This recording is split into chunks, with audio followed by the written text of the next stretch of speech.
How to turn off parental controls on Google Play Store. Hello everyone, welcome to this channel. I'm Emily and I'm here to help you out today. So without any delay, let's get started. So first of all, launch the Google Play Store application on your device. Make sure that you're logged into your account. Then tap on your profile at the top right corner of the screen over here. As you do that, scroll down and you can see the option of settings over here. So tap on settings.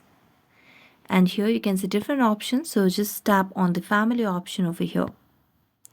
As you do that, tap on the parental controls, and here you can see it's toggled on right now. So you just have to make sure that you toggle off this option, and as you toggle off, you just have to enter the correct pin that you had earlier made it. So just you have to mention that password and then tap on OK, and there you go. You have successfully turned off the parental controls on Google Play Store. So thank you so much for watching this video and see you next time.